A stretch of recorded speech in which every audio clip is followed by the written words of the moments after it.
이 거룩한 주일에 하나님께서 우리에게 허락하신 말씀은 에베소서 4장 1절에서 6절 말씀입니다. 그러므로 주 안에서 갇힌 내가 너희를 권하노니 너희가 부르심을 받은 일에 합당하게 행하여 모든 겸손과 온유로 하고 오래 참음으로 사랑 가운데서 서로 용납하고 평안에 매는 줄로 성령이 하나 되게 하신 것을 힘써 지키라. 몸이 하나요 성령도 한 분이시니 이와 같이 너희가 부르심의 한 소망 안에서 부르심을 받았느니라. 주도 한 분이시요 믿음도 하나요 세례도 하나요 하나님도 한 분이시니 곧 만유의 아버지시라. 만유 위에 계시고 만유를 통일하시고 만유 가운데 계시도다. 아멘. 저는 이 귀한 주일에 주신 말씀을 힘입어서 하나 되게 하심을 힘써 지키라 라는 제목으로 말씀을 증거하고자 합니다. 저는 종종 성도님들로부터 마음은 원이로되 육신이 약해서요 라는 말을 듣습니다. 집사님 요즘 새벽 예배 뵙기가 힘드네요. 무슨 일 있으세요? 권사님 요즘 감사일기 쓰시고 계세요? 장로님 성경 일독 잘 하시고 계신가요? 이런 저런 질문을 할 때 분명히 네 잘하고 있습니다 라는 대답을 하시는 분들이 계시죠. 그런데 말끝을 흐리시면서 마음은 원하는데 육신이 약해서요 라고 대답하시는 경우를 종종 봅니다. 여러분 그런데 제 자신을 돌아보니까 육신이 약해서가 아니라 의지가 약해서 약속을 지키지 못할 때가 많은 것 같습니다. 동의하실 것입니다. 그런데 정말 마음은 원하지만 우리 의지대로 우리의 마음대로 되지 않는 것들이 있습니다. 그 중에 하나가 무엇인지 아십니까? 그것은 바로 하나됨입니다. 가정이 하나 되는 것 복이죠. 부가 하나 되는 것 원치 않는 분이 어디 있겠습니까? 그런데 미국도 그렇고 한국도 그렇고 50%의 이혼율을 자랑합니다. 믿는 사람과 믿지 않는 사람 다 합해서 말이죠. 교회가 하나 되면 얼마나 좋겠습니까? 사회 계층 간, 지역 간의 벽을 허물고 하나가 되면 얼마나 좋겠습니까? 그러나 현실적으로 하나 된다는 것은 쉽지 않습니다. 그래서 사람들은 하나 되기 위해서 부단히 노력을 합니다. 비슷한 취미를 가진 사람들끼리 모이기도 하죠. 자동차 동호회, 등산 동호회, 같은 동양 사람들끼리 향후회 등을 만들어서 모입니다. 여러분 그런데 문제가 뭐죠? 사람들이 모이긴 하는데 모이는 곳마다 항상 갈등과 문제가 있다는 것입니다. 교회도 마찬가지입니다. 과거 100여 년 전만 해도 양반들만 섬기는 교회가 있고 또 상놈 중심의 교회가 있었습니다. 처음에는 그렇지 않았겠죠. 그런데 담임 목회자가 천한 출신의 한 분을 장로님으로 세우려고 하니까 양반분들이 마음이 다친 거죠. 그래서 이런저런 다툼과 갈등이 오가고 그만 양반들만 다 나와서 세운 교회들이 여럿이 있습니다. 저는 지금 과거의 이야기를 하는 것이 아닙니다. 오늘날도 마찬가지죠. 우리가 살고 있는 이 미국 땅을 봐도 블루 칼라 중심의 교회가 있고 화이트 칼라 중심의 교회가 있습니다. 한 미국 교회에 다 화이트 칼라 중심의 사람들입니다. 배우고 돈 많고 교양 있는 사람들이라는 거죠. 그런데 어느 날 블루 칼라의 사람이 그 교회에 등록하게 된 거죠. 다들 교양 있는 척 얼굴에 미소를 띄우고 이야기를 하는데 당신 같은 집에 사는 기분이 좀 어떨까? 전 좀 알고 싶네요. 그런 일을 하면서 살면 무슨 기분이 드시죠? 이런 말을 하면서 그 사람을 쫓아내는 거죠. 여러분, 그런데 주님도 하나 되기가 어렵다는 것을 아셨다는 것 아십니까? 요한복음 17장에 보면 예수님께서 십자가에 달려 죽으시기 바로 전날 밤에 겟세마네 동산에 가서 제자들과 교회를 남겨두시면서 눈물의 기도를 하시죠. 그런데 17장 11절에 보면 주님께서 이렇게 기도하십니다. 나는 세상에 더했지 아니하오나 그들은 세상에 있사옵고 나는 아버지께로 가옵나니 거룩하신 아버지여 내게 주신 아버지의 이름으로 그들을 보존하사 우리와 같이 그들도 하나가 되게 하옵소서. 또 22절에 이렇게 기도하십니다. 내게 주신 영광을 내가 그들에게 주었사오니 이는 우리가 하나 된 것 같이 그들도 하나가 되게 하려 함이니이다. 한마디로 정리하자면 뭐가 되죠? 제자들이 하나님과 예수님이 하나 되셨던 것처럼 하나 되게 해달라는 기도입니다. 그런데 오늘 우리가 살펴볼 에베소서 4장 3절 말씀에 보니까 이런 말씀이 나오죠. 평안에 매는 줄로 성령이 하나 되게 하신 것을 힘써 지키라. 사도 바울의 명령입니다. 여러분, 그런데 문제가 있습니다. 모든 성경은 하나님의 감동으로 되었죠. 한치의 오류도 없어야만 합니다. 그런데 오늘 주신 말씀과 예수 그리스도께서 하신 기도의 말씀을 비교하면 오류가 있어 보입니다. 주님께서는 뭐라고 기도하셨죠? 하나가 되게 해 주십시오 라고 기도했습니다.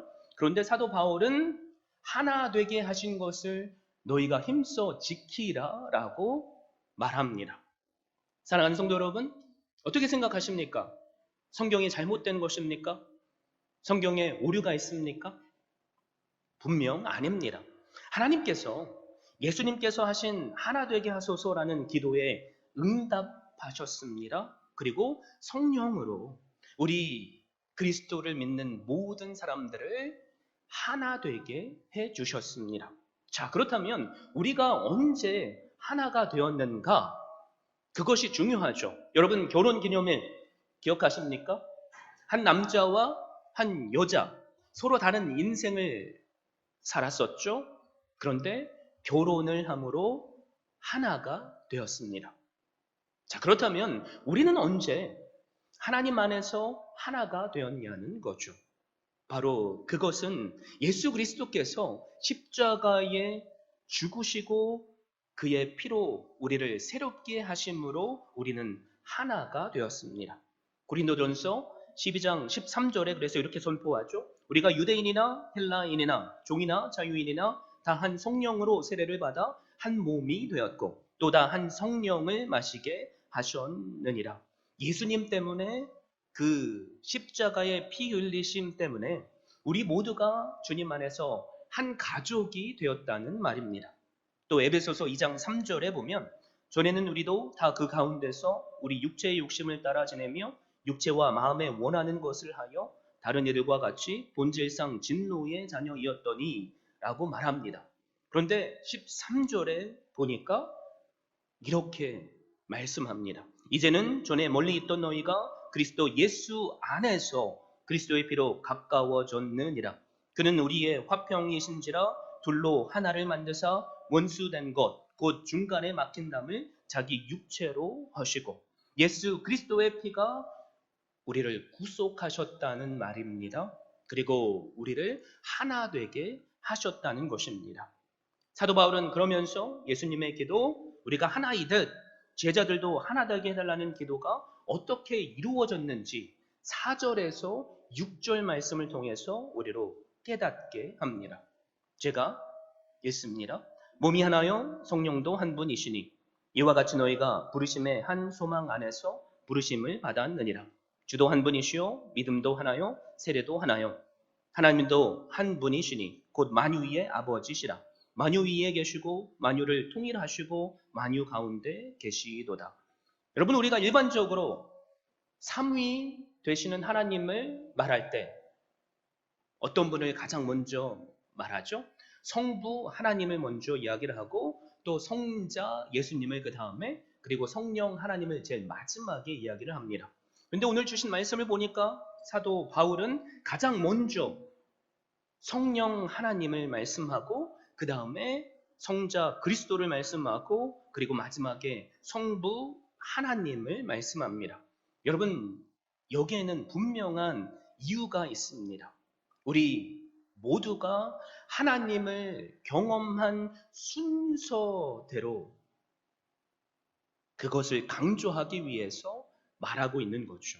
우리가 신앙의 문을 두드리게 될 때 삼위 하나님 중 우리가 가장 먼저 만나게 되는 분이 누구이십니까? 성령 하나님이십니다. 우리가 죄인 되었을 때에, 우리가 내가 죄인이라는 것을 깨닫지 못했을 때에 성령 하나님께서 우리 안에 들어오셔서 내가 죄인임을 깨닫게 하십니다.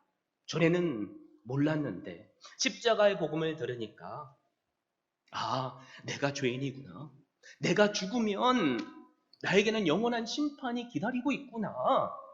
라는 것을 깨닫게 해 주십니다. 그리고 우리로 전에는 믿지 못했던 예수 그리스도를 믿게 해 주십니다. 더 나아가 주님 안에서 한 몸이 지체가 되게 하시고 우리에게 궁극적으로 천국의 소망을 주십니다. 그래서 이렇게 선포하죠. 몸이 하나요 성령도 한 분이시니 이와 같이 너희가 부르심의 한 소망 안에서 부르심을 받았느니라. 사도 바울은 이런 성령의 역사를 통해 우리가 예수 그리스도를 믿게 되었다라고 선포합니다. 내가 믿기로 작정한 것 같지만 성령 하나님께서 내가 죄인임을 깨닫게 하셨기에 나는 그것에 믿음으로 반응한 것뿐입니다. 사랑하는 성도 여러분, 2000년 전에 십자가에서 예수 그리스도께서 죽으셨는데 도대체 그 죽음이 나랑 무슨 상관이냐? 라는 말을 하실 분 계실지 모르겠습니다. 성경 그런데 그분께서 십자가의 죽으심이 믿겨지는 사람에게는 영원한 생명을 주시겠다고 말씀하죠. 도대체 그걸 믿고 안 믿고가 뭐가 그렇게 중요한가?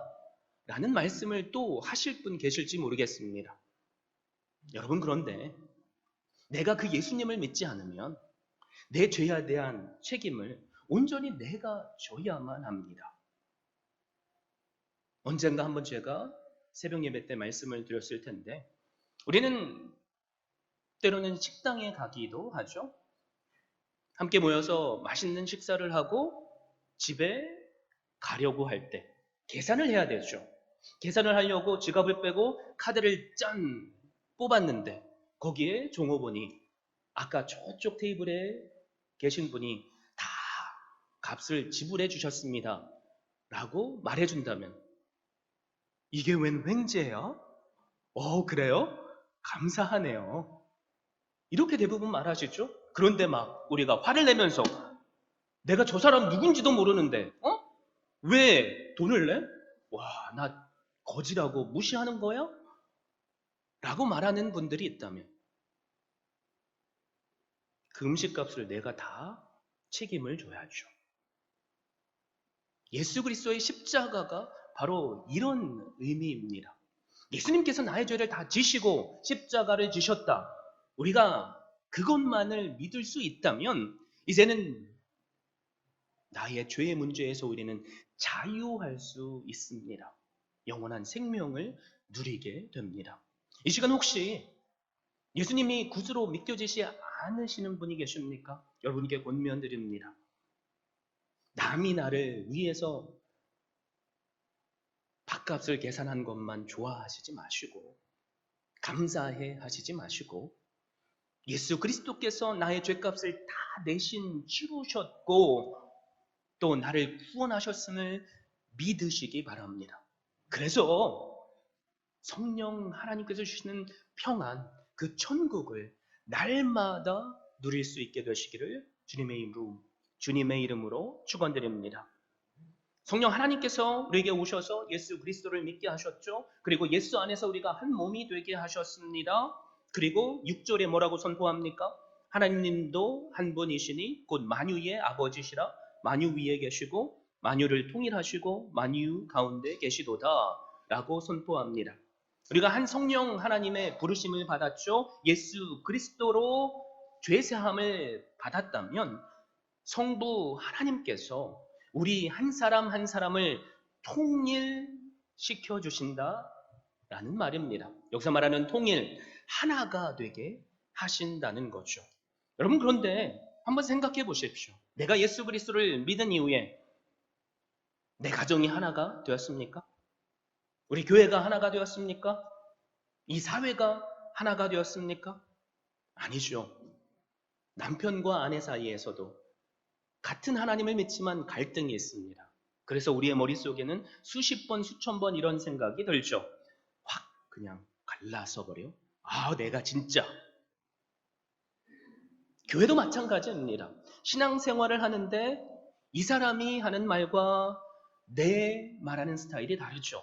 내 성격과 저 사람의 성격이 다릅니다. 내가 일하는 방식과 저 사람이 일하는 방식이 다르니까 갈등이 있습니다.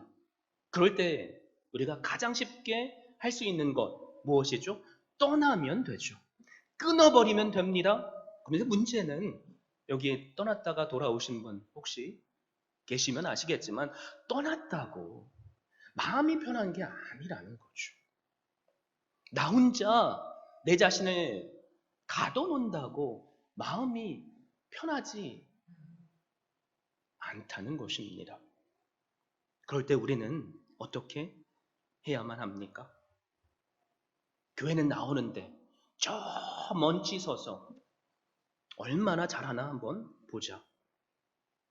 마치 나는 안 그런 것처럼 제3자의 입장에서 보는 것을 선택할 수 있죠. 여러분, 그럴 때 뭐가 보이는지 아십니까?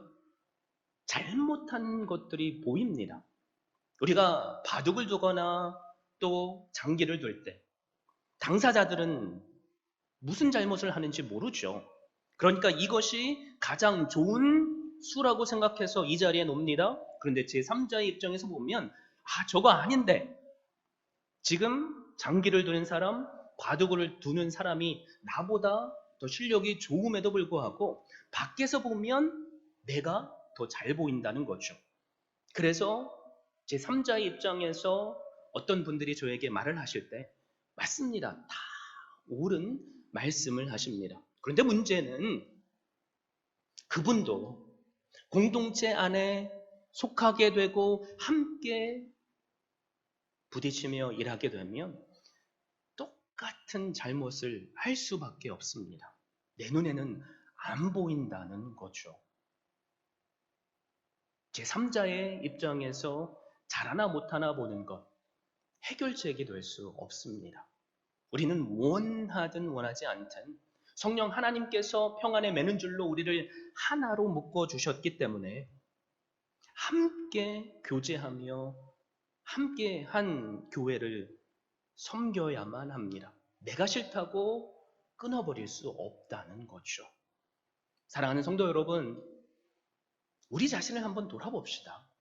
지금까지 지내온 우리의 인생, 이런 죄, 저런 죄, 여전히 우리는 마음을 아프게 하는 죄를 짓고 살고 있습니다. 만약에 이런 우리를 보시고 주님께서 나 더 이상 못 참겠어. 확 그냥 너 끊어버리겠어. 라고 말하신다면 지금 우리가 이 자리에 있을 수 있는 사람이 단 한 명이라도 있겠습니까? 그렇지 않죠. 여러분, 그런데 주님이 우리를 위해서 뭐라고 선포하시죠? 세상이 너를 버려도 나는 너를 포기하지 않아. 네가 나를 떠난다고 할지라도 나는 너를 절대 끊어버리지 않아. 그러니까 내 사랑하는 아들아, 내 사랑하는 딸아, 나에게 돌아오렴.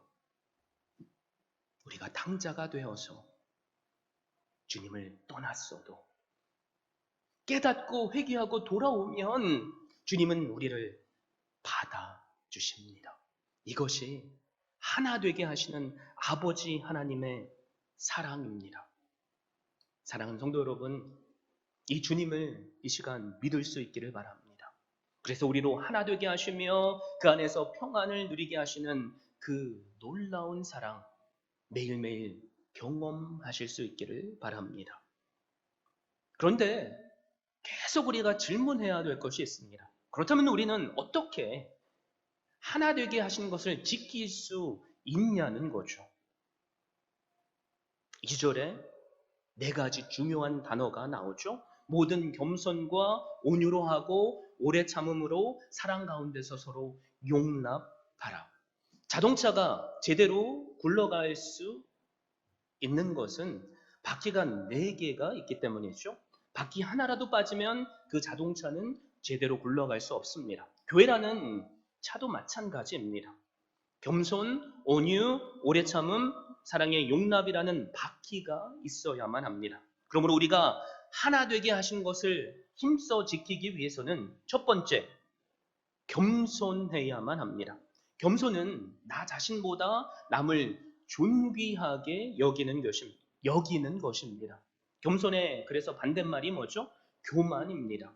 그 뜻은 자기 스스로를 높이는 거죠. 여러분, 이 땅에 가장 처음 죄가 어떻게 들어왔죠? 아담과 하하가 왜 죄를 지었습니까? 많은 분들이 이렇게 대답하실지 모르겠습니다. 마귀가 뱀의 모습으로 와서 아담과 하와를 유혹했기 때문입니다.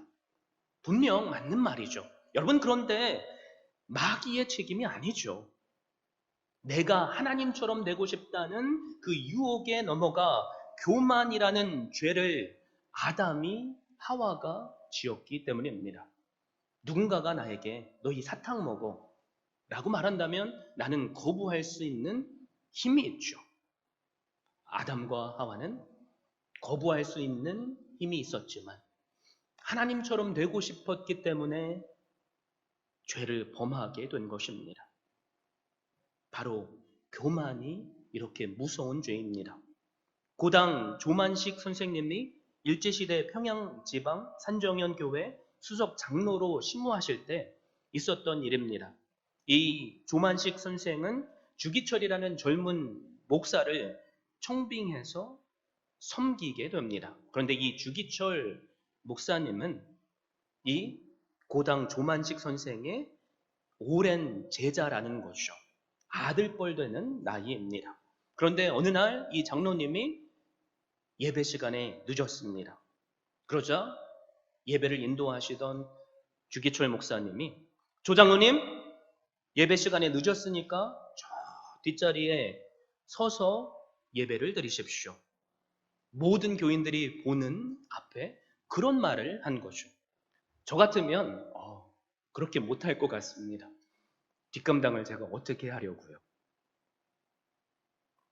만약에 제가 여러분의 이름을 들어서 누구누구 장로님, 누구누구 집사님, 누구누구 성도님 늦게 오셨죠? 저 뒤에서 서서 예배를 드리십시오. 라고 말했다면 여러분 어떻게 하시겠습니까? 얼굴빛이 막 변하겠죠? 그리고 저 뒤에서 모든 교인들이 보는 앞에서 목사를 째려보고 문을 박차고 나가실지 모르겠습니다. 그리고 그 위에 말이야 아들뻘 되는 나이인데 내가 말이야 어떻게 당신을 우리 교회에 초빙했는데 이럴 수 있어 라고 문제를 만들 수 있죠. 그럴 때 교회가 어떻게 됩니까?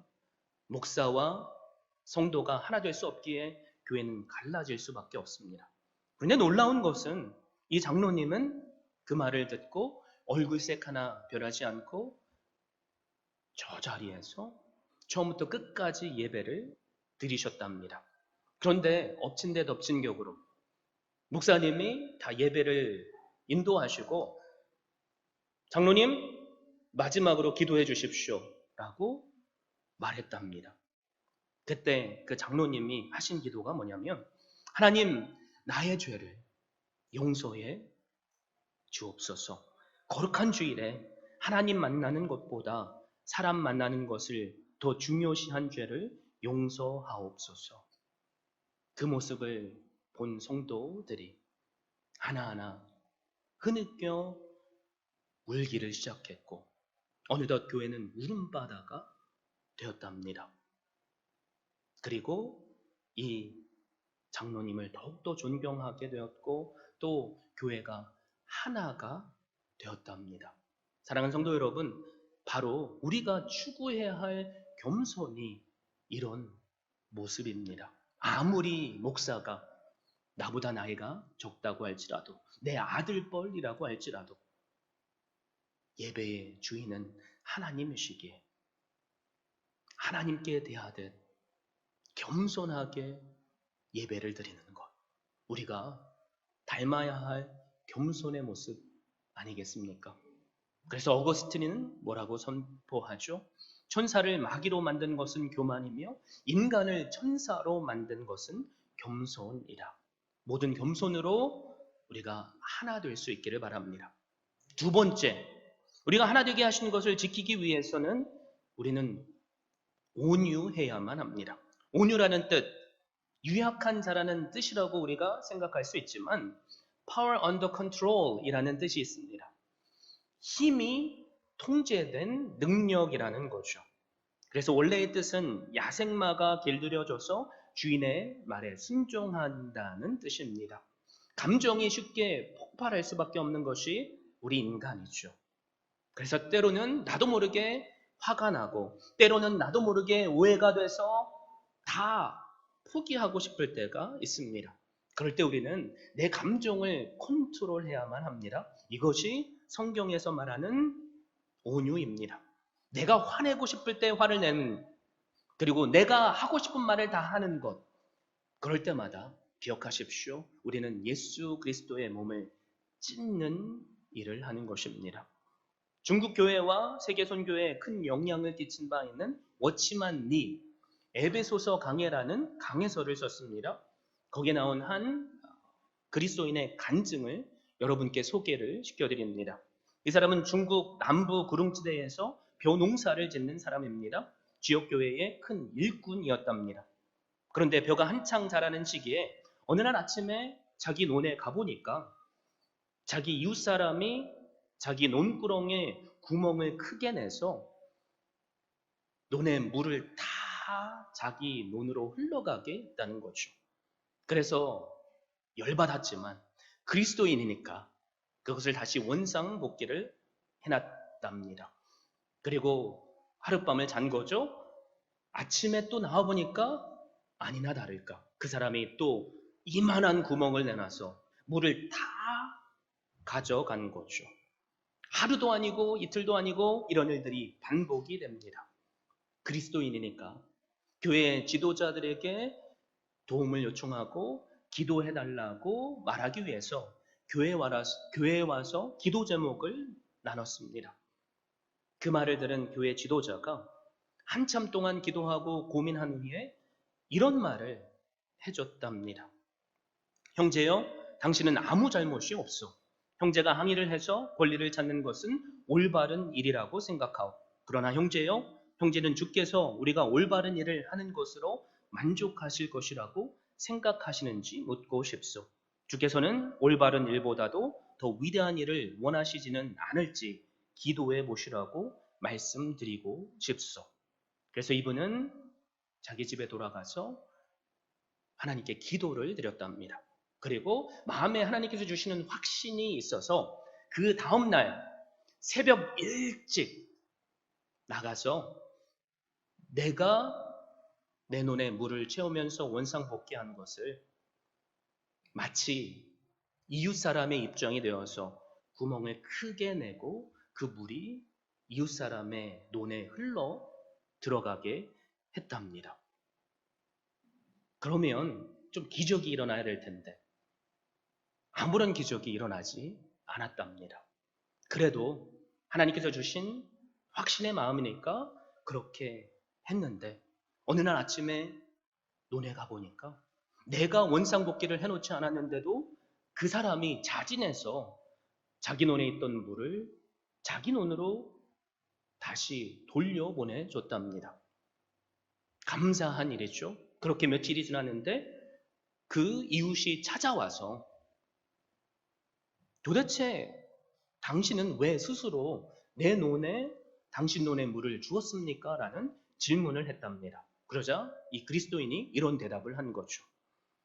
나의 주인 되시는 분이 그렇게 하라고 명령하셨습니다.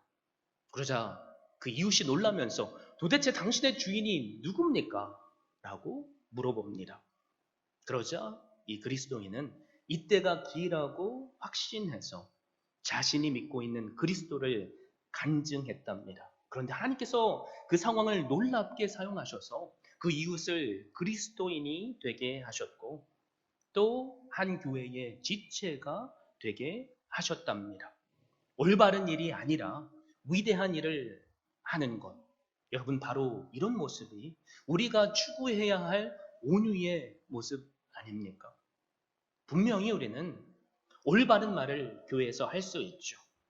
그러나 올바른 말을 하기 이전에 위대한 말을 할 수 있기를 주님의 이름으로 축원드립니다. 우리가 하나 되게 하신 것을 지키기 위해서 세 번째 해야 할 것이 있습니다. 그것이 무엇입니까? 오래 참는 것입니다. 오래 참는 것, 말 그대로 끝까지 견뎌내는 거죠. 그런데 우리가 쉽게 이런 말을 하죠. 내가 이만큼 참았으면 참을 만큼 한 것입니다. 한 번도 아니고 두 번도 아니고 세 번 참았습니다. 3~4번이라고 말하죠. 더 이상은 못 참습니다. 여러분, 만약에 우리가 이런 말을 한다면 우리는 처음부터 용서한 것이 아닙니다. 3번씩이나 어디 두고 봐. 한 번만 더 걸리면 넌 죽어. 벼르고 벼른 거죠. 그런데 우리 주님께서 얼만큼 우리를 참아주셨습니까? 사도 바울의 입장을 한번 생각해 보십시오. 사도 바울 사내들인 공회의 공회원입니다. 예수님을 십자가 그 상에 못 박게 한 자가 사도 바울이라는 거죠. 그리고 스데반 집사가 돌에 맞아 순교하게 한 그 장본인 중에 하나입니다. 그런데 더 나아가서 예수 그리스도를 믿는 자들을 잡아서 박해하고 죽이기에 열심을 낸 사람입니다. 그런데 그 사울을 하나님께서 다메섹 도상에서 만나 주셨습니다. 그리고 내가 어찌하여 나를 박해하느냐라고 하십니다. 만약에 우리 같으면 당장에 벼락이라도 내려서 죽여버릴 텐데 주님은 그렇게 하시지 않으셨습니다. 끝까지 참아주십니다. 그 참아주심의 은혜를 바울이 깨닫게 되니까 무슨 고백을 하죠? 내가 하나님과 원수 되었을 때에 주님께서 나를 참아주셨다라고 고백합니다. 사도 베드로는 어떻습니까? 주님을 3번씩이나 부인한 자죠. 겟세마네 동산에서 주님께서 깨어서 함께 기도해달라고 부탁하셨음에도 불구하고 육신은 원이로되 마음은 원이로되 육신이 약해서 그렇게 하지 못했습니다. 만약에 우리 같으면 한 번도 아니고 두 번도 아니고 3번씩이나 나를 부인할 필요가 있었겠니? 내 귀에 들리는 소리가 있는데 너 나 저주까지 했다며. 이런 말을 하면서 못 참았겠죠. 그런데 주님은 과거를 묻지 않으셨습니다. 깨어서 기도라고 했는데 왜 하지 않았느냐라고 말씀하시지도 않으셨습니다. 끝까지 참으셨고 베드로를 믿어주셨기에 베드로가 예수님께서 주신 그 한 영혼을 제자 삼는 그 일에 힘쓸 수 있었습니다. 여러분, 우리도 마찬가지 아닙니까? 주님께서 우리 한 사람 한 사람을 십자가에서 죽기까지 참아주셨습니다. 그 주님을 우리가 믿는다면 오래 참음에 그 주님의 성품을 우리가 함께 닮아갈 수 있기를 주님의 이름으로 축원드립니다. 4번째, 우리가 하나 되게 하신 것을 힘써 지키기 위해서는 사랑으로 용납해야만 합니다. 용납한다는 것은 서로의 허물을 덮어주는 것입니다. 베드로전서 4장 8절에 보면 무엇보다도 열심으로 서로 사랑할지니 사랑은 허다한 죄를 덮느니라 라고 선포합니다. 바로 이것이 용납입니다.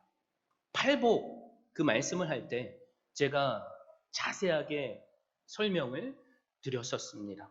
그런데 원론적으로 여러분께 말씀드리면 마음에 더 와닿지 않을 것 같아서 또 한 가지 예를, 실제 있었던 이야기를 여러분께 말씀해 드리겠습니다.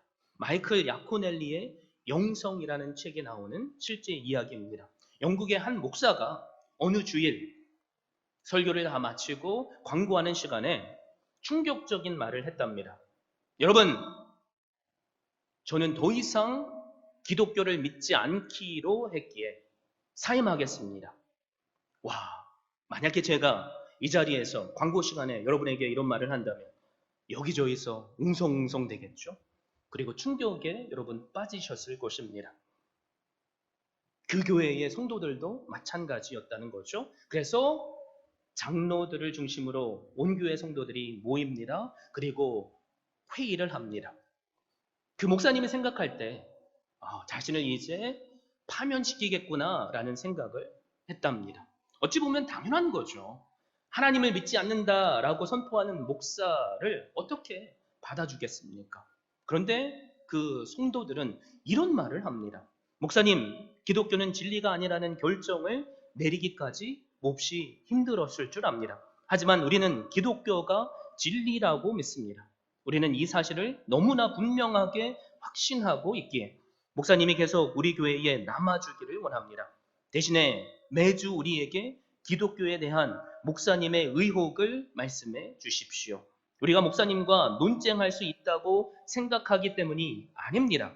우리 교회가 목사님에게 진리를 찾을 수 있는 곳이 될 수 있다고 생각하기 때문입니다. 목사님의 설교를 계속 듣고 싶습니다.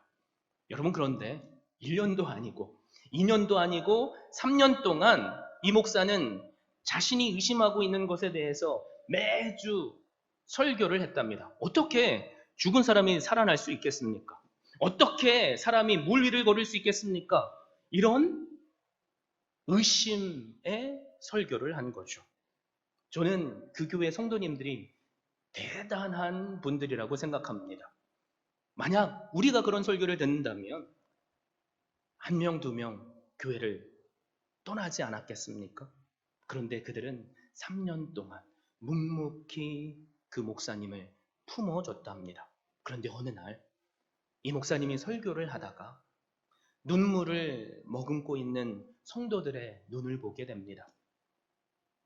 그 이유가 분명히 있었던 거죠. 의심하는 것들을 매주 3년 동안 설교 시간에 했는데 나도 모르게 그 목사님이 예수 그리스도의 십자가를 선포하고 있던 거죠. 그 모습을 보면서 이 목사는 이렇게 말합니다. 저는 다시 믿음을 찾았습니다. 지금까지 저를 믿고 신뢰해 주신 성도님들께 감사드립니다. 제가 믿음을 다시 찾을 수 있도록 기다려 주신 것에 감사드립니다. 목사도 사람이기에 영적인 침체에 빠질 수 있죠. 피곤에 지쳐 있을 수 있고 혼란과 의심이라는 그 앞이 보이지 않는 어둠 속에 허우적거릴 때가 있습니다. 교회가 그것을 알았다는 거죠. 그리고 한 마음이 되어서 그 목사님을 품어 줬습니다. 사랑하는 성도 여러분, 이것이 우리가 해야 할 서로 간에 용납하는 것 아니겠습니까? 교회 안에서 내 생각과 다른 말을 한다고 어떻게 목사가 그런 말을 할 수 있냐고, 어떻게 장로가, 어떻게 집사가 그런 말을 할 수 있겠냐고. 난 더 이상 이런 교회에 함께하고 싶지 않다고. 여러분, 이런 생각이 우리 머릿속에 든다면 이것은 사탄이 우리에게 주는 마음입니다. 하나님은 우리로 하나 되기를 힘써 지키라고 말씀하십니다. 내가 하나 되기로 결정해서 하나 된 게 아니라는 거죠. 성령 하나님께서 우리로 예수 그리스도를 믿는 믿음을 주셔서 예수 그리스도의 지체가 되게 하셨다고 선포합니다. 우리 안에 이런 서로 간에 용납하는 그런 믿음이 그리고 삶이 있게 되기를 주님 안에서 축복드립니다. 네 가지 뭐죠? 기억하십니까? 네 가지. 모든 겸손과 온유, 오래 참음, 그리고 서로 용납. 그런데 이거보다도 가장 중요한 한 가지가 남아 있습니다. 그것은 우리가 한 곳을 바라보는 것입니다. 그래서 사도 바울은 4절에서 우리에게 이런 선포를 합니다. 몸이 하나요? 성령도 한 분이시니 이와 같이 너희가 부르심의 한 소망 안에서 부르심을 받았느니라. 동상이몽이라는 한자어를 여러분 아시고 계시죠? 부부가 한 침대 위에 누웠는데 서로 꿈을 꾸는 것이 다르다는 말이죠. 부부 사이에서도 나는 십자가를 바라보는데 내 남편은, 내 아내는 돈을 바라보고 있으면 그 사이는 깨질 수밖에 없습니다. 그래서 우리가 아무리 겸손하고 아무리 온유하고 아무리 서로를 참아주고 아무리 서로를 용납한다고 할지라도 우리가 같은 소망을 품고 있지 않으면 우리는 무너질 수밖에 없습니다. 우리가 품어야 할 소망이 무엇입니까? 바로 예수 그리스도입니다. 예수 그리스도라는 소망이 우리 안에 있다면 우리는 겸손해질 수 있죠. 서로를 존귀하게 여길 수 있습니다. 예수 그리스도라는 소망이 우리 안에 있다면 우리는 온유할 수 있습니다. 예수 그리스도라는 소망이 우리 안에 있다면 우리는 오래 참을 수 있습니다. 예수 그리스도라는 소망이 우리 안에 있다면 우리는 사랑으로 용납할 수 있습니다. 내 옆에 앉아 계신 성도, 남이 아닙니다. 내 가족이고 서로 끊을 수 없는 주님 안에서 한 가족입니다. 부모님의 마음, 부모가 되어서야 우리가 깨닫죠. 내 자식이 아무리 잘못했다고 할지라도 우리는 자식을 향한 사랑을 절대로 끊어버릴 수 없습니다. 한 가족이기에 그렇습니다. 내 옆에 있는 그 한 사람, 바로 하나님께서 허락하신 가족임을 확신하시고 서로 간에 하나 되게 하신 그 은혜, 날마다 힘써 지키시는 주내 교회 모든 성도님들 되시기를 주님의 이름으로 축원드립니다.